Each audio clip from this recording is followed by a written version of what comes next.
اعوذ باللہ من الشیطان الرجیم بسم اللہ الرحمن الرحیم وکان تحتہ کنز لہما وکان ابوہما صالحا۔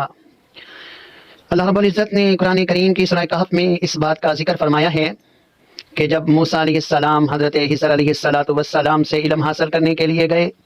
تو حضرت خضر علیہ السلام نے ایک دیوار کو سیدھا کیا۔ موسیٰ علیہ السلام کہتے ہیں آپ نے اس دیوار کو کیوں سیدھا کیا ہے؟ تو وہ جواب میں کہتے ہیں کہ اس کے نیچے خزانہ ہے، مجھے اللہ کی طرف سے یہ حکم ملا ہے کہ اس دیوار کو سیدھا کیا جائے، اس لیے کہ وَكَانَ أَبُوهُمَا صَالِحًا، ان یتیم بچوں کے والدین جو تھے وہ بڑے نیک تھے۔ بھائیو، قرآن کریم کی اس آیت سے جو ہمیں سبق ملتا ہے، درس ملتا ہے، وہ یہ ہے کہ ہم جو بھی مال کمائیں حلال کمائیں، جو مال چھوڑیں اپنی اولاد کے لیے حلال چھوڑیں، چاہے وہ بڑا تھوڑا ہی کیوں نہ ہو، اللہ تعالی ہمارے مال کی بھی ہماری اولاد کی بھی تب حفاظت کرے گا۔ اس کی ایک مثال بھی ہے، جیسے کہ بڑے مشہور ایک ہماری تاریخ کے اندر دین اسلام میں ایک خلیفہ گزرے ہیں جن کا نام عمر بن عبدالعزیز ہے، اور ان کو عمر ثانی کے نام سے بھی لوگ جانتے ہیں۔ اور حضرت عمر بن عبدالعزیز جو ہیں، لوگ ان کی خلافت کو خلیفہ راشد کے نام سے، یعنی جس کی طرف اشارہ رسول اکرم صلی اللہ علیہ وسلم نے فرمایا تھا کہ 30 سال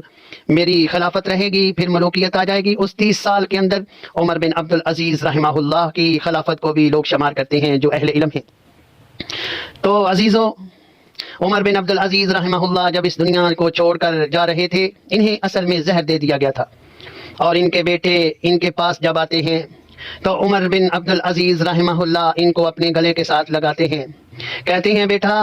میں تمہارے لیے، آپ یہاں اس بات کو رک کے سمجھ لیں کہ یہ خلیفہ تم مسلمین ہیں، ایک اسلامی خلافت کے حکمران ہیں، اور اپنے بیٹوں کو کہہ رہے ہیں بیٹا میں نے تمہارے لیے جو مال چھوڑا ہے یہ حلال مال ہے،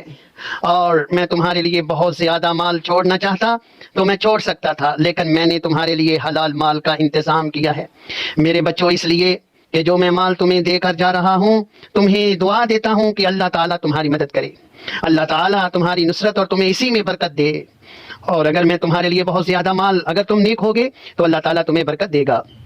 اور اللہ تعالیٰ تمہارا حامی و نصر مددگار ہوگا۔ لیکن اگر تم برے نکلے، اگر تم دیندار اسلام والے نہ رہے تو پھر میں بہت سارا جو مال چھوڑ جاتا تمہارے لیے، کہیں ایسا بھی ہو سکتا تھا کہ تم میرے اس مال کے ساتھ لوگوں پر ظلم کرتے، زیادتی کرتے، یا اس مال کے ساتھ اللہ کی نافرمانی، بغاوتیں کرتے، اللہ کی نافرمانیوں میں خرچ کرتے۔ تو میں نے تمہارے لیے بہت تھوڑا مال چھوڑا ہے، اور پھر برکت کی دعا دیتے ہیں۔ جب یہ اپنے کمرے سے باہر نکلتے ہیں،